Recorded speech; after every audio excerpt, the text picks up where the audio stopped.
Et bonjour petite fougère de YouTube. On se retrouve pour une toute nouvelle séance de lecture de sciences humaines et sociales. Nous sommes toujours sur Grégoire Chamaillou, on est toujours sur la société ingouvernable, une généalogie de libéralisme autoritaire. On arrive à la partie 6, l'état ingouvernable, et on arrive plus précisément au chapitre 22, crise de gouvernabilité des démocraties. Est-ce que nous aurons les mêmes angles morts que nous avons eu jusqu'à présent? Sûrement. Néanmoins, ça reste un ouvrage que je pense quand même pertinent à certains niveaux. C'est juste épuisant de voir que à chaque fois, systématiquement, eh ben, ça creuse pas. Alors que ça devrait, ça ne creuse pas. Donc c'est un peu agaçant. Mais bon, bref. Anyway, on est reparti.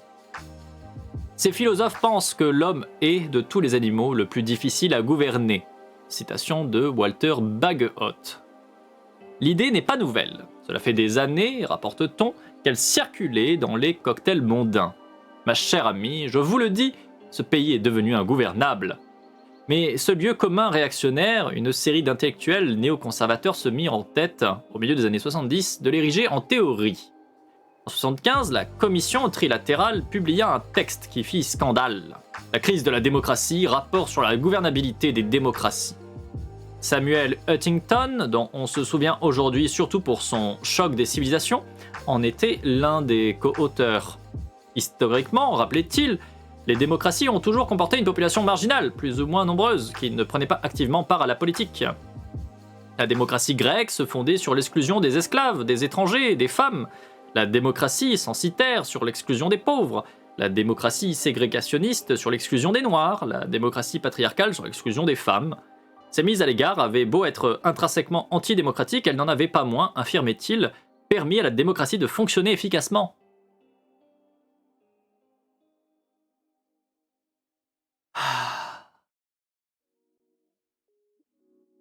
Vous savez qui d'autre j'aime pas dans la vie?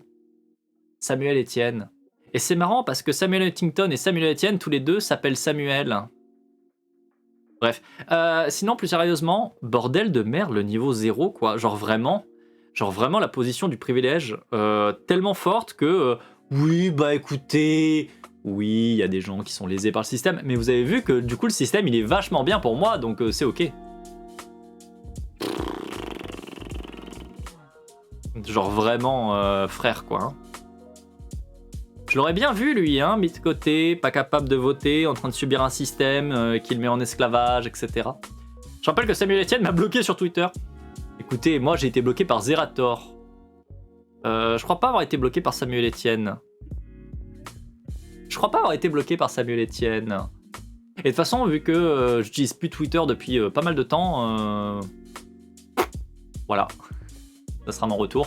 Bas les couilles. Bon, je reprends la lecture sur l'autre merde là.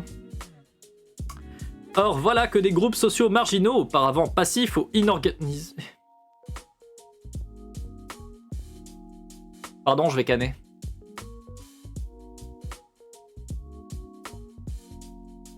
Or, voilà que des groupes sociaux marginaux, auparavant passifs et inorganisés, les Noirs, les Indiens, les Chicanos, les femmes, se mettent en tête d'être des sujets politiques à part entière. Et mon problème là, c'est que cette phrase-là, c'est pas une phrase rapportée. Mon problème, c'est que cette phrase-là, c'est la phrase écrite par Grégoire Chamaillou.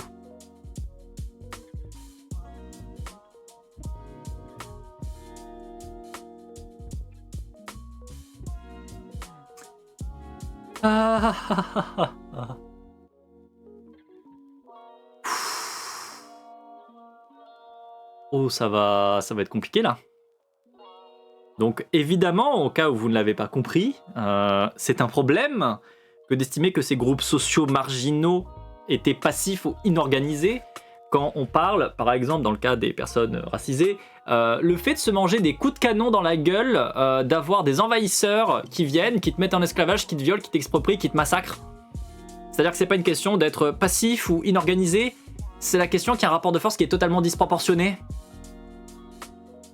Les gens se sont organisés, en fait, les gens ont tenté de faire des trucs, les gens continuent de faire des trucs, en fait. Invisibilisé, ça oui, mais passif et inorganisé, bah non, en fait.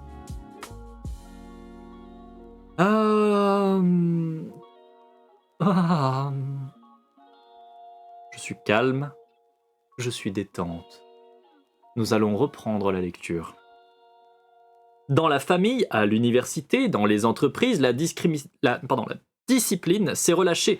Les différences de statut se sont estompées. Chaque groupe a affirmé son droit de participer à égalité, voire plus qu'à égalité, aux décisions qui l'affectent. Bon, ça par contre c'est des paroles rapportées. Je pense que c'est sûrement les paroles de Samuel Grossmerde Huntington, très probablement, vu qu'on parlait de son ouvrage juste avant. Enfin, en tout cas d'un ouvrage qu'il a co-rédigé.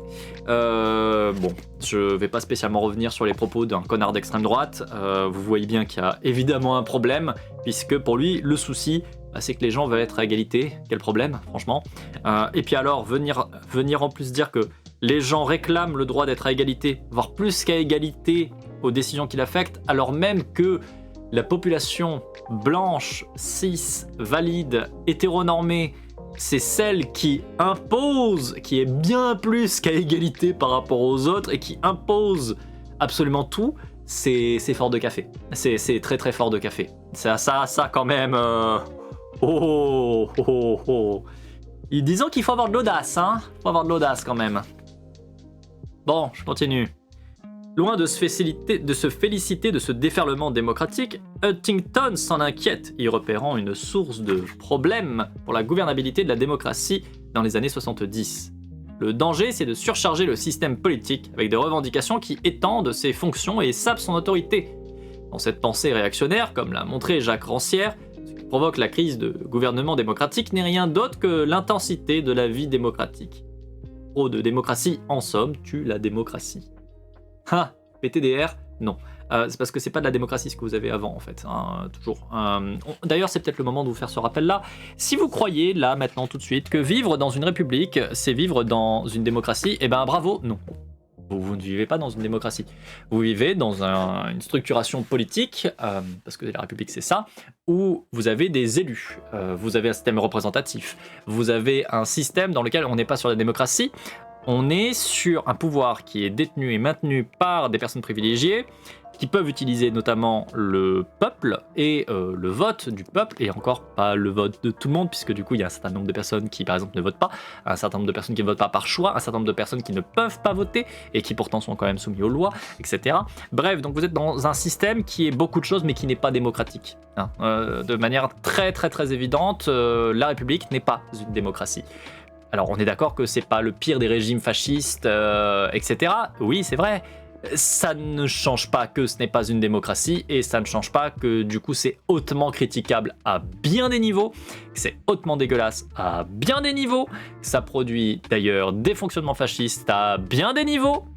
Et oui, quand bien même ce n'est pas le régime nazi-allemand, quand bien même ce n'est pas le régime fasciste italien, quand bien même ce n'est pas le régime, on va dire, communiste de l'URSS et j'en passe, eh ben ça reste un système de merde, voilà, qui est beaucoup de choses mais qui n'est pas démocratique. Et ça c'est quand le vote est respecté tout court. Ben oui. Et encore une fois, le vote en lui-même est déjà un problème, parce qu'en fait il est déjà pas démocratique. Donc bref, anyway.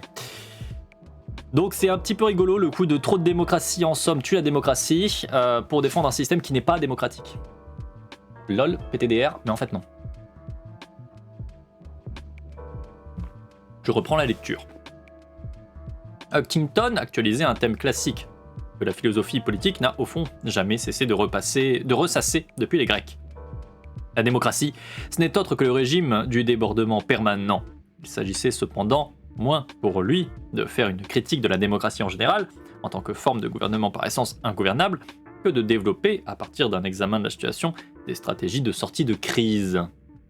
Ainsi que la tournure grammaticale l'indique, évoquer un problème de gouvernabilité de la démocratie, c'est interroger la capacité d'un tel régime non pas tant à gouverner ses sujets qu'à être lui-même gouverné. Loin d'être paralysé par la crise qui l'affecte, l'État montrait au contraire des signes d'hyperactivité. En réponse à la contestation, il intervenait, il régulait, il dépensait à tour de bras. La crise de gouvernabilité de la démocratie se manifestait non pas par un repli, mais par un expansionnisme de l'activité gouvernementale. Ce qui était en train de devenir ingouvernable, selon cette analyse, c'était le phénomène gouvernemental lui-même. Jadis, l'homme s'était tourné vers Dieu. À présent, déclaré en 75 Anthony King, il s'adresse au gouvernement. Un gouvernement Dieu, duquel il attend tout. Les politiques keynésiennes adoptées depuis l'après-guerre ont créé plus de problèmes qu'elles n'en ont résolus, notamment en ce qu'elles ont amené les gens à se faire une idée exagérée de leurs droits, à accorder trop d'importance à l'égalité. Quel enfer! Quel enfer! Et encore une fois, rien que là, déjà, il y a un problème dans le sens où quid de la question, tout simplement, de l'impérialisme, en fait. Quid de la question de toutes les populations qui ont été complètement spoliées, qui ont été déportées, qui ont été exploitées, et qui continuent d'ailleurs de l'être toujours, hein, aujourd'hui, par tout un tas de gouvernements occidentaux. Je veux dire, c'est un problème du coup que éventuellement on se dise c'est peut-être un problème d'avoir fait ça. C'est genre vraiment. Bref, anyway, je reprends. Dans ce contexte, il est aisé pour des minorités organisées de souffler sur les braises. États keynésiens et mouvements sociaux, voilà pour les intellectuels conservateurs les deux menaces endémiques qui pèsent sur la démocratie représentative libérale. Leurs effets se combinant, alimentant une inflation des attentes sociales, une spirale de revendications qui exerce une pression irrésistible sur le pouvoir politique. Le paradoxe est que cette même agitation sociale, qui était perçue par certains à gauche comme la manifestation d'un refus d'être gouverné, est à l'inverse interprétée au même moment à droite comme une demande infinie d'intervention gouvernementale. Ouais, la droite, elle respecte jamais rien et encore moins la réalité. Oui, on sait. Nous sommes au courant. On l'a vu d'ailleurs avec la prise de parole de nos nouveaux ministres et l'incroyable appel à la priorité. C'est comment il a dit ça déjà, l'autre connard? C'est pas la répression qu'il a dit. Ah, il a répété 3 fois en gros qu'il fallait de l'ordre. Bah, je crois qu'il a peut-être dit ça d'ailleurs. La priorité c'est l'ordre, la priorité c'est l'ordre, la priorité c'est l'ordre, ou c'est rétablir l'ordre. Ouais, je crois que c'est plutôt rétablir l'ordre ou une connerie comme ça. Hein, voilà, voyez bien la droite, hein, c'est toujours pareil, hein, systématiquement. Par contre, c'est marrant aussi, c'est toujours rétablir l'ordre, sauf quand les personnes qui sont hors la loi, les personnes qui commettent des VSS, des crimes, des attaques racistes, etc., sont des gens de droite. Là, par contre, pouf, ça disparaît. Non, là, c'est pas un problème. Sarkozy, le RN, etc. Non, c'est pas un problème. Jean-Michel, là, le militant d'extrême droite qui a attaqué des gens et qui a organisé des ratonnades, non, là, c'est pas un problème. Par contre, ces sales gauchos, là, qui viennent et qui disent qu'il faudrait faire attention à l'écologie, qu'il faudrait faire attention, justement, aux agressions racistes, eux ils mettent en doute l'ordre. L'ordre établi, c'est pas bien. L'ordre, c'est pas la justice, hein. Ah non, ça, clairement pas. Et la justice, c'est déjà discutable, surtout dans nos sociétés actuelles, hein. N'oubliez jamais que la justice, ça découle des lois, et les lois, ça découle de quoi? Ça découle de vieux mecs blancs. Partant de là, voilà. Bref. Je continue. L'État-providence a beau multiplier les concessions, cela ne calme pas pour autant les ardeurs.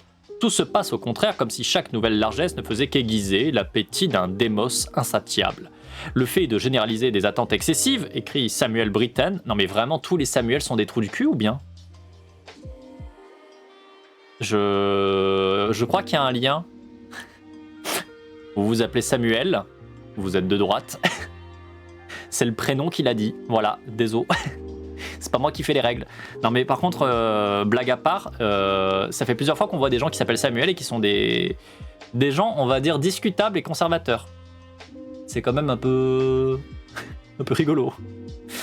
Je reprends. Le fait de générer des attentes excessives, écrit Samuel Britten du Financial Times, est un péril inhérent à la démocratie représentative. Or, étant donné la disparité entre le volume des revendications et les capacités du gouvernement, ces attentes sont vouées à être déçues. D'où le cercle vicieux. L'État, cherchant à contrer l'érosion de son autorité par une expansion de son activité, nourrit par là des attentes qui, frustrées, se traduisent par une nouvelle perte de légitimité qu'il cherche à compenser par les mêmes moyens, relançant ainsi un cycle infini où plus l'activité gouvernementale s'étend, plus l'autorité de l'État s'affaiblit. En même temps, c'est un prénom biblique à la base. Oui, et... Enfin, il y a plein de prénoms qui sont bibliques. Ça ne déclenche pas forcément le fait que toutes les personnes que je connais ou qui ont porté ce prénom sont des connards de droite. Alors que ce soit un prénom plutôt porté par des conservateurs, ouais, je suis pas sûr qu'il y ait un lien particulier. Je pense que c'est juste que j'ai rencontré des gens qui s'appelaient Samuel et qui étaient des trous du cul, hein, c'est tout. Je pense que c'est juste ça. Il y a sûrement tout autant de Samuel qui sont pas des trous du cul. Je connais un Samuel qui était pas trop un connard, mais voilà, ça doit être une exception. Qui est pas trop un connard, ça sent pas bon. Hein, tu sais, quand tu commences en disant pas trop, ça sous-entend quand même un peu. Voilà, je dis ça, je dis rien, mais bon. Je reprends. Le problème, dit-on, tient à la trop grande perméabilité des gouvernants aux revendications des groupes de pression. Mais pourquoi les dirigeants politiques s'y montrent-ils si réceptifs? Certains vont montrer que cela tient au fonctionnement même des démocraties représentatives. Dans le sillage de Schumpeter décrivant les années 40, la démocratie comme une lutte concurrentielle portant sur les votes du peuple, et d'Anthony Downs formulant dans les années 50 une théorie économique de la démocratie, un nouveau courant, l'école du choix public, se propose dans les années 70 d'étendre le paradigme du marché au champ politique. Oh, ça a l'air incroyable, dis donc. Il s'agissait d'appliquer à l'État et à tous les rouages de l'économie publique les mêmes techniques que celles qui ont été utilisées depuis 40 ans pour recenser les défauts et les défaillances de l'économie de marché. Donc en gros, venez, ce qui marche déjà pas, on l'applique à un autre truc pour que ça marche encore moins bien.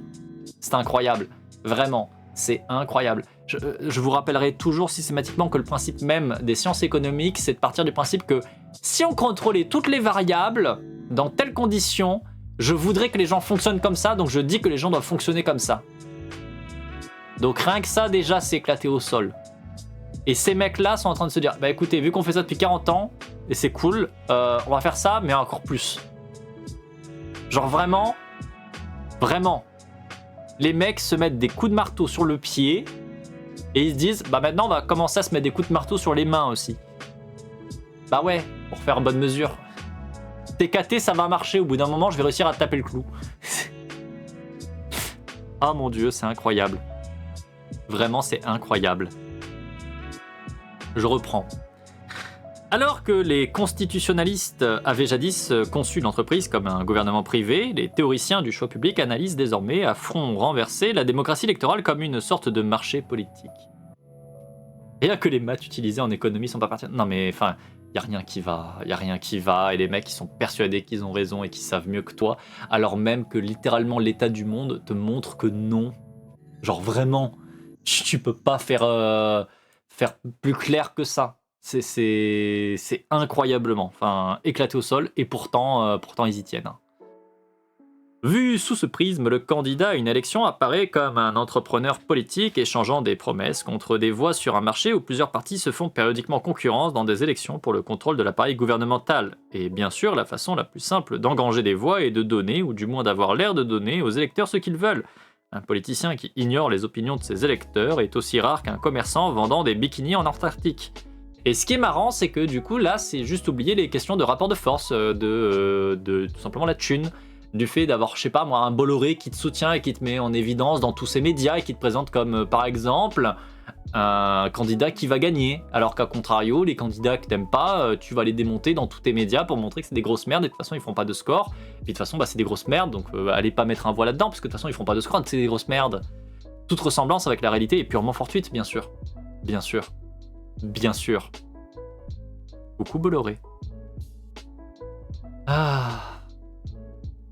Je reprends.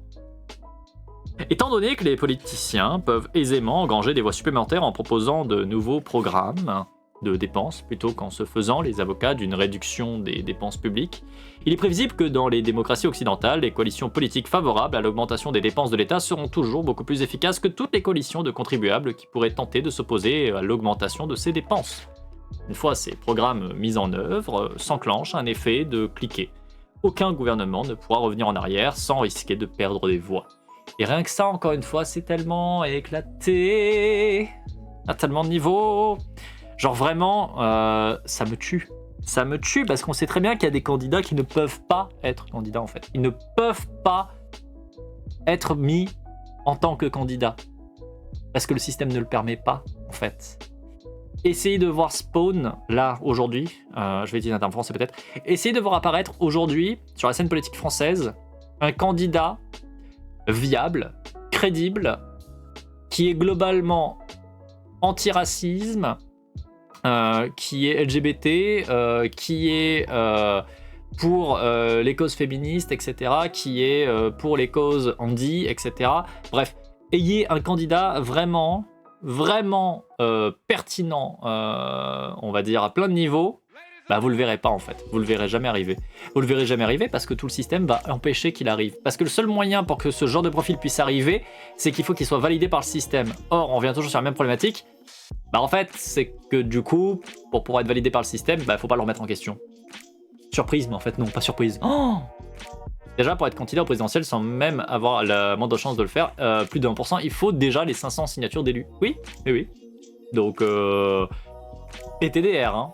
PTDR, hein. À des Zemmour, ça t'envoie. Hein. Des gens Lassalle qui sont avec un certain nombre de VSS aussi au cul, ça, il n'y a pas de problème pour les voir. Hein. Ça, ils sont candidats, ils font 3%, ils sont contents, ils sont là, il n'y a pas de souci, ça passe. Par contre, la candidate antiraciste, pro-LGBT, etc., ça, vous n'allez jamais la voir, jamais. Parce qu'elle n'aura jamais les 500 signatures, en fait. Elle sera jamais validée. Donc, partant de là, voilà quoi. Hein. Donc bon, bref. Et en plus de ça, effectivement, pour revenir sur ce qui est dit, c'est juste éclaté au sol. Là, aujourd'hui, on a des États qui dépensent énormément pour l'armée, pour la répression. Principalement, c'est le budget majoritaire, par exemple en France. Le budget majoritaire, c'est rien de moins que de mettre des thunes dans l'armement, dans la répression, dans l'armée, dans la police. Alors évidemment, hein, je vois arriver ici tous les trous de balles qui vont arriver en disant « Oui, mais les flics, c'est la galère !» Alors déjà, je suis anti-flic, donc niquez-vous les flics. Je voudrais que les flics disparaissent. Et deuxième point, oui, effectivement, les agents sur le terrain, ils ont peut-être pas trop d'augmentation de salaire, ils ont peut-être pas trop de thunes. Très bien, ça change pas que le budget de la police, il éclate dans tous les sens parce qu'on est en train d'acheter tous les moyens en termes de drones, en termes de matos, de répression, etc., de surveillance, etc. Ça, les budgets, ils explosent en fait. Mais dans tous les cas, on revient au même premier point qui est toujours les flics, ça doit disparaître. Point. L'institution policière doit disparaître. Les institutions répressives doivent disparaître. C'est une nécessité pour le bien commun en fait. Et vraiment, croire que de près ou de loin, les institutions répressives sont des garantes de la démocratie et j'en ne sais quoi d'autre, c'est du gros foutage de gueule. Parce que c'est à minima, et vraiment à minima, le rouage qui sert à maintenir tout le système, donc un système oppressif, raciste, sexiste, etc., j'en passe, mais à minima, enfin vraiment à minima, juste un rouage. Dans la grande majorité des cas, c'est un rouage actif. C'est-à-dire qu'ils le choisissent en tout état de cause et que ça leur pose pas de problème. Hein. Encore une fois, je vous rappelle qu'une grande majorité des flics, ils votent extrême droite. C'est pas sans raison. Hein. Voilà. Oui, puis effectivement, les flics ont quand même un salaire qui est plus élevé que le premier prof venu et ils ont généralement des cadres de retraite également plutôt agréables, tout comme les militaires. Encore une fois, tout ce qui est répression, hein, tout ce qui est contrôle de la population, étonnamment, ça va les conditions. C'est pas les pires.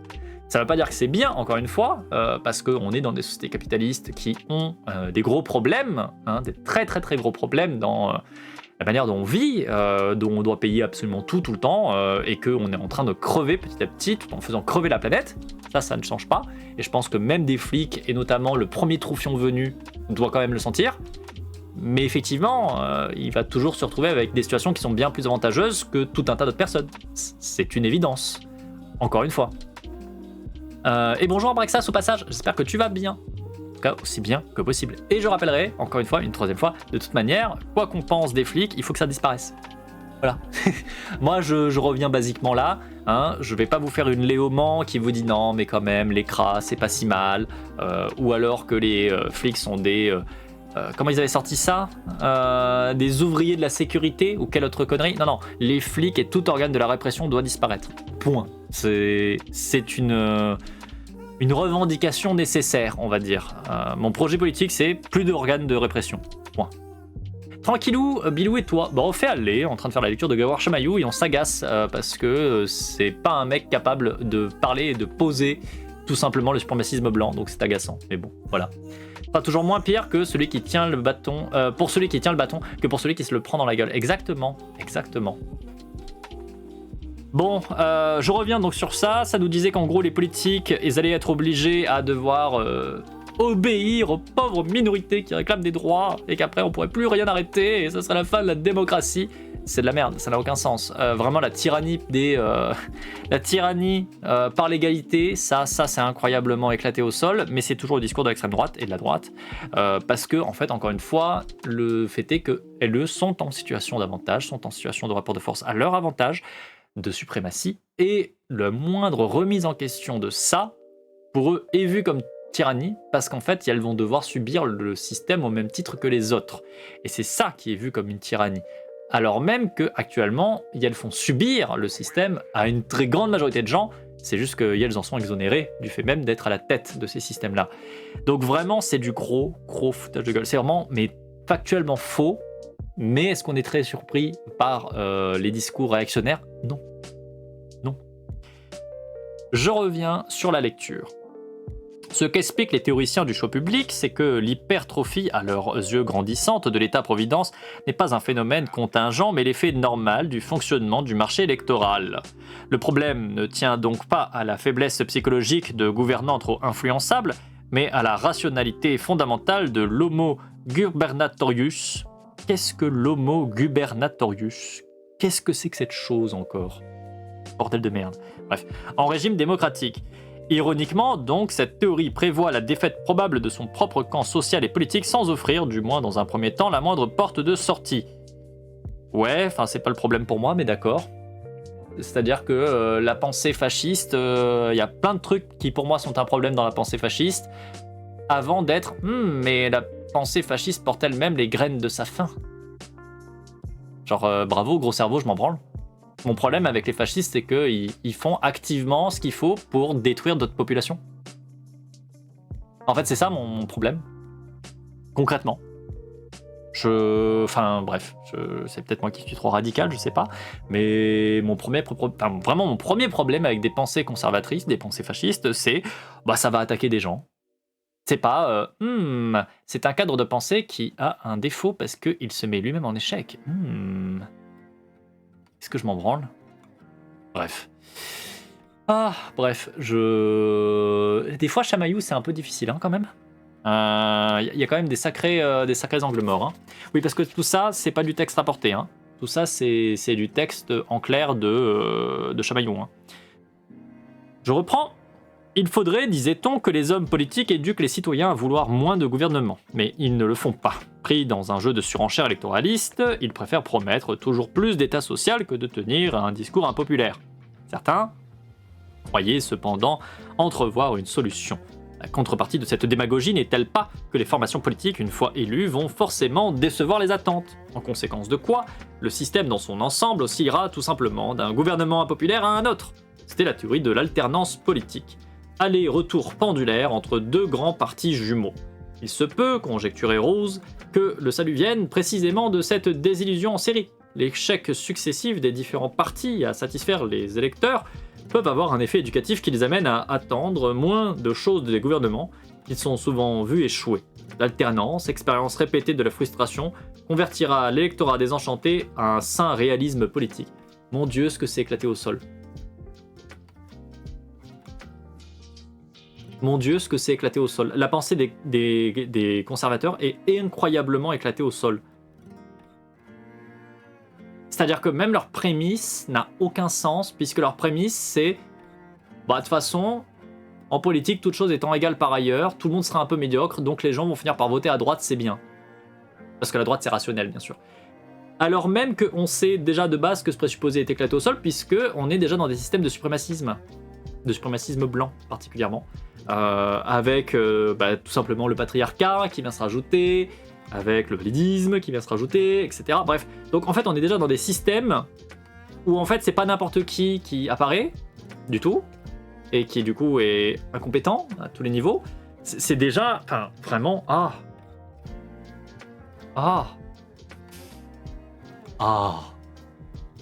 Ceci dit, ça montre bien les idées aussi des économistes, c'est vraiment qu'ils sont éclatés absolument constamment. C'est vraiment ce... Je veux que la réalité elle soit comme ça, donc maintenant j'ai décrété qu'elle est comme ça, et puis c'est tout. Alors même qu'il n'y a rien qui cadre. Genre littéralement, il n'y a rien qui cadre. Mais ils ont dit que si, donc ça va. Tu es obligé de faire avec. Ok. Oui, sauf qu'il est aussi possible, objecte James Douglas, qu'à chaque mouvement de balancier, le système biparti dans son ensemble perde une part supplémentaire de légitimité. Jusqu'où pourra-t-on descendre? Combien d'alternances avant que l'on touche le fond? Que se passera-t-il au terme de cette dégringolade annoncée? Certains envisagent une désaffection grandissante se traduisant par une abstention massive. Vous savez, quelque chose qu'on constate d'ailleurs aujourd'hui, parce qu'on se rend compte que les dés sont pipés à tous les niveaux, et depuis toujours, et que du coup, il y a plein de gens qui sont juste dans le constat que le système de vote est une entourloupe, est une arnaque, que le système des gouvernements actuels est beaucoup de choses sauf une démocratie, que ce sont des régimes fascistes, des régimes coloniaux, et que c'est un problème. Mais en fait, vraiment, pour ces gens-là, le problème, c'est juste de... Mais les gens, ils se rendent pas compte que le gouvernement, il fait ce qu'il peut et qu'il est trop bien comme il est, parce qu'il favorise les entreprises et que c'est ce qu'il faut pour le bien commun. Alors que c'est juste de la merde. Enfin, genre, vraiment... Oh, comment est-ce qu'on peut être aussi éclaté au sol politiquement? Je ne comprends pas. Enfin, je constate que c'est le cas, donc en fait, je comprends très bien pourquoi est-ce qu'il fonctionne comme ça, mais en tant qu'être humain, je ne vois pas comment tu peux te dire, franchement, ce fonctionnement oppressif de l'enfer, ça me va. Je valide. Go. Je capte pas comment tu peux te regarder dans le miroir derrière, quoi. Vraiment, je capte pas comment tu peux ne pas voir le problème que c'est. Et bref. Je reprends. Certains envisagent une désaffection grandissante, traduisant par une abstention massive. D'autres pensent qu'il y a peu de chances pour que ça en reste là. Les déceptions ainsi accumulées, résonnant en 79, close off, peuvent laisser éclater leur force explosive dans deux directions. Ce peut être soit la polarisation au sein de systèmes de partis, avec une montée aux extrêmes des deux côtés de l'échiquier politique, soit la polarisation entre le système des partis et des mouvements sociaux opérant sur un mode extra-parlementaire. Option au demeurant combinable qui conduirait, dans tous les cas, à des déflagrations politiques de grande ampleur. Là, pareil, un gros problème, c'est de toujours mettre les partis politiques, on va dire, de chaque extrême au même niveau. Genre l'extrême gauche au même niveau que l'extrême droite. Vous savez, c'est tout le discours qui consiste à dire oui, mais les extrêmes se rejoignent, etc.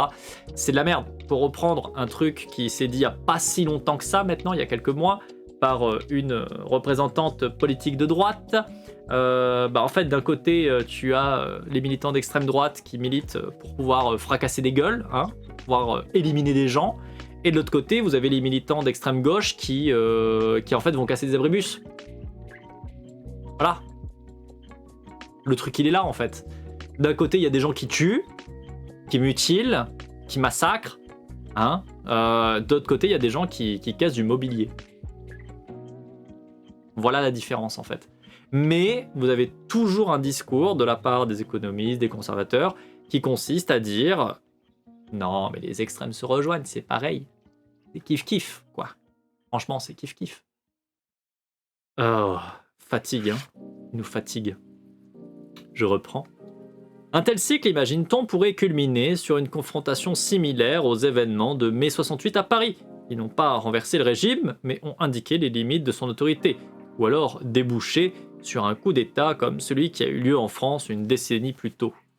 Bref, in fine, il ne resterait plus que deux possibilités, situation pré-insurrectionnelle et ou bonapartiste. Car rassurons-nous, le scénario dit positif prévoit que les individus se tournent vers le gouvernement pour les protéger du désordre. Ce serait la voie d'un gouvernement fort face au péril. Je vais canner. Et je vais canner. Vraiment...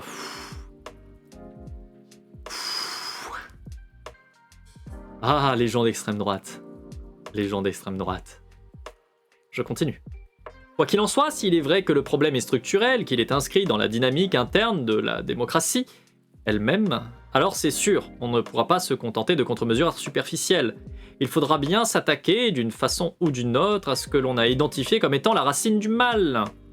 La démocratie libérale, reconnue à l'époque britannique, souffre d'une contradiction interne.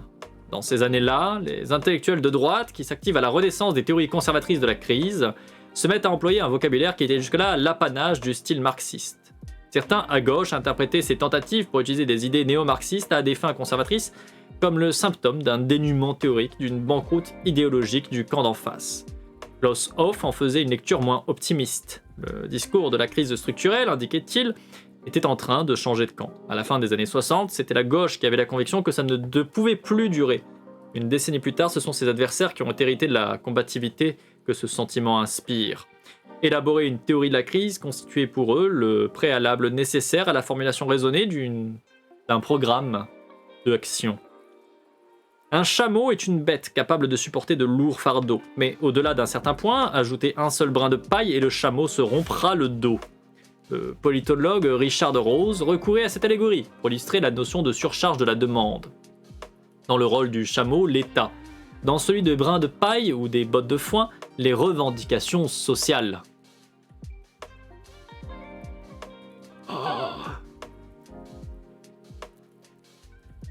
Alors, si t'es un minimum intelligent et que tu n'es pas une grosse merde conservatrice de droite, tu te rends compte que les revendications politiques, pour plus d'égalité, etc., dans ton analogie du chameau et de ce qu'il soutient, ce serait non pas le fait de rajouter des brins sur le dos de ton chameau, ce serait de rajouter des chameaux qui avancent côte à côte en se répartissant la charge. Mais quand t'es un gros con qui comprend que les rapports de force et la domination, bah la seule chose que tu comprends c'est « Eh, viens, je vais exploiter un chameau !» C'est dommage d'être une vraiment grosse merde humaine, de pas être foutu d'avoir même dans son analogie un minimum de réflexion adapté à ce que t'essayes de faire comme une analogie. C'est dommage. J'en profite pour boire un coup, hein, excusez-moi. Oui, le chat. Envie de l'appeler Grégoire Chameau. Non, mais ça, c'est pas Grégoire Chamaillou. Là, pour le coup, la personne qui vient de lâcher son analogie éclatée, c'est le penseur conservateur, là, l'espèce de grosse merde, qui est Richard Rose. Voilà, c'est cet économiste-là qui a posé ça. Donc un bon conservateur, bien de droite. Bien de droite. Mais voilà. En même temps, je commence à confondre, vu ce que sort Chamaillou. C'est le problème, Chamaillou, il est très bien sur certains points, et par contre sur d'autres, il est éclaté. C'est dommage. C'est dommage parce que, encore une fois, il y a un angle de lecture qui est pertinent. Il y a des propos qui sont très pertinents, mais il y a un gros problème sur l'intersectionnalité. Il y a un gros problème sur le suprémacisme blanc. Il y a un gros problème sur le colonialisme. Vraiment, il y a un moment donné où va falloir sortir un peu de la simple lecture de les capitalistes, c'est les patrons contre les prolétaires et puis voilà. Et les prolétaires, c'est tous pareil. Ils sont tous kiff pareil. C'est con quoi. C'est quand même un peu très con. Enfin, c'est pas con, c'est extrêmement limité, pour être tout à fait précis. Donc vraiment, agaçant. Agaçant de la part de Chamaillou parce que, franchement, j'attendais mieux.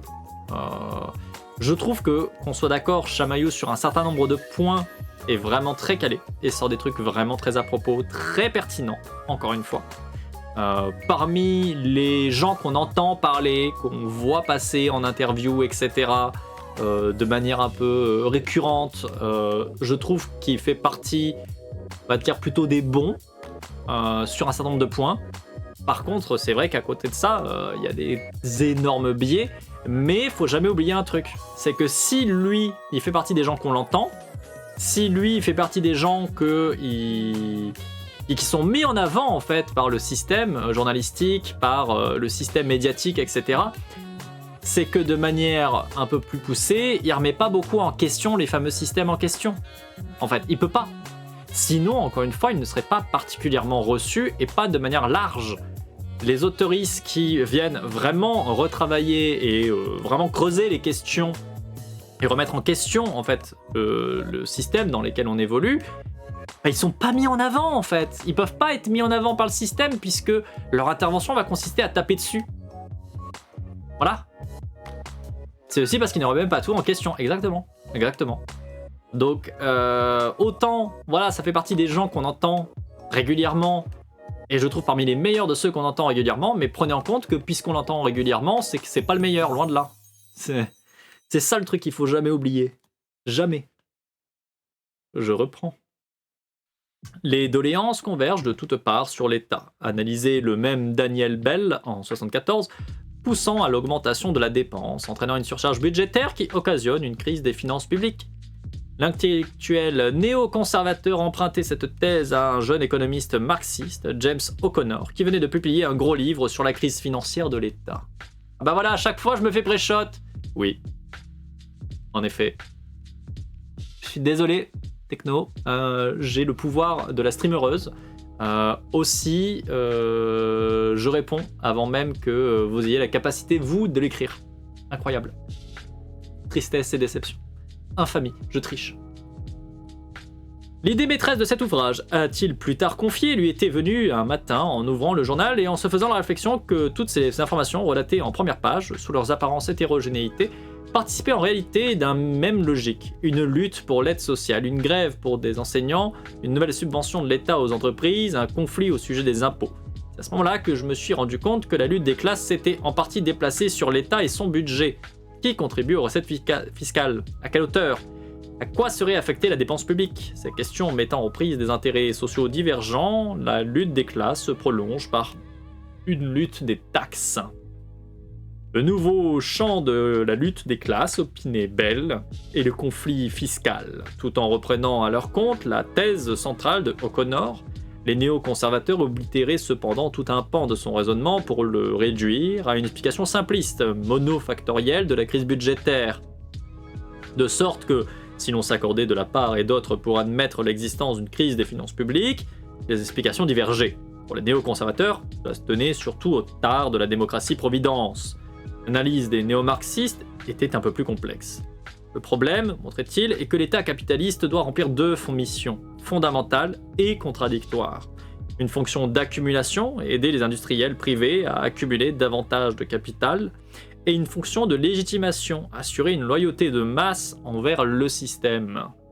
L'intervention publique n'est pas toujours une entrave posée à l'activité économique privée, loin de là. Elle joue au contraire, corrigeait-il, en s'opposant à la doxa économique libérale, un rôle important pour favoriser son développement, par des dépenses d'investissement social dans les infrastructures, les réseaux de transport ou de communication, mais aussi dans la santé, la recherche ou l'éducation. L'État prend en charge une part décisive des conditions de l'accumulation du capital. Sauf que l'accumulation privée, ainsi soutenue et favorisée, engendre des coûts sociaux et environnementaux qui suscitent des contre-mouvements, des conflits sociaux, qui appellent en retour de nouvelles interventions d'un État, qui, s'il veut maintenir sa légitimité, le consentement de l'ordre économique dominant avec elle, doit répondre aux diverses revendications de ceux qui subissent les coûts de la croissance économique. Contrairement à la présentation tronquée qu'en font les néo-conservateurs, la pression structurelle à la dépense est double, dans un schéma dialectique où la consolidation du premier pôle appelle par contre-effet celle du second. Si cette contradiction structurelle est permanente, en phase de récession économique, elle devient incandescente. L'État doit alors continuer d'assurer conjointement ces deux missions fondamentales à un moment où, ses ressources fiscales s'amenuisant, il ne peut plus financer ses tâches de légitimation sans rogner sur ses tâches d'accumulation et réciproquement. S'il fait en outre le choix de réduire la fiscalité sur le capital, le patrimoine, les revenus des plus riches au prétexte d'une politique de l'offre, sa situation budgétaire peut rapidement devenir intenable. Ouais. Pour l'instant, ouais. Je vois pas où est-ce qu'ils vont nous amener les néo-marxistes, mais ouais. Cette crise de la gestion de la crise, c'est rigolo, la crise de la gestion de la crise, tient aussi à une contradiction plus profonde. Le problème est que la politique publique... En fait, attendez, je vais refaire une aparté.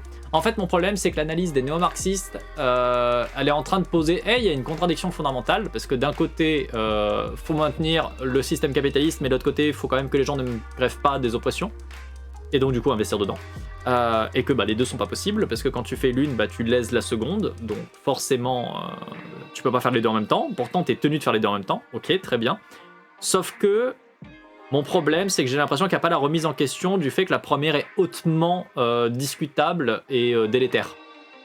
C'est-à-dire que, en gros, tu viens pour dire, bah quand même c'est grave de la merde le système capitaliste. Et en fait, non, on dit pas que c'est de la merde, on dit c'est le fait de vouloir faire les deux en même temps qui pose problème. Et je trouve que c'est un peu nul. En fait, je trouve que c'est un peu nul comme point de vue, parce que tu dois avoir un peu plus de réflexion politique que ça, à mon sens. Enfin, ça me semblerait pertinent, quoi. Je sais pas ce que vous en pensez, mais enfin... Je suis la seule personne qui tique un peu sur cette approche ou pas? Après, ça veut pas dire qu'ils vont pas la remettre en question, mais là, sur ce qui a été présenté, c'est vrai que ça fait juste, bah tiens, état de fait, ça fonctionne comme ça. Qui est une approche potentielle, mais je veux dire, si tu te contentes de juste dire, bah tiens, ça fonctionne comme ça, et que tu vas pas plus loin, je trouve ça bancal. Je trouve ça un peu bancal.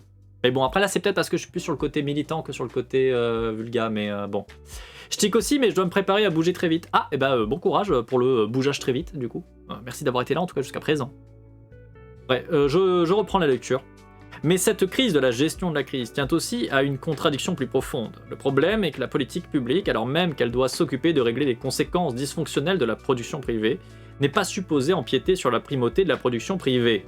L'État doit en permanence sauver le capitalisme de ses tendances autodestructrices, et ceci sans jamais toucher aux rapports économiques fondamentaux qui le déterminent. Dès qu'il s'aventure à prendre des mesures de régulation sociale, aussi indispensables soient-elles dans une logique d'intérêt bien compris, celles-ci sont ressenties par le capital comme d'intolérables entraves posées à la liberté économique. Voilà le dilemme. L'État doit à la fois garantir en amont les conditions de l'accumulation et intervenir en aval pour maintenir l'hégémonie que celle-ci met à la mal, ceci alors même qu'il ne peut remplir efficacement sa fonction de légitimation sans se heurter à l'opposition immédiate du capital. Et cela, conclut Hoff, les sociétés capitalistes, en cela, conclut Hoff, les sociétés capitalistes sont toujours ingouvernables. Ok. Oui, donc ça a l'air vraiment d'être juste un état des lieux. Why not? Je dois faire une pause, les gens. Mini AFK, ne faites pas de bêtises. Je reviens très vite. Je dois juste passer aux toilettes. Je suis là dans un instant. Je vous mets quand même l'écran de pause, mais je reviens vite.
Et du coup, me revoilà, mais j'ai un léger problème d'estomac. Comme vous le savez, ma santé est conflictuelle, dirons-nous. Je vais couper la VOD là-dessus parce qu'elle est pas super longue, mais je vais devoir faire une pause un peu plus longue que prévu. Du coup, petite fougère de YouTube, des bisous. À très bientôt pour la suite. Ciao, ciao, ciao.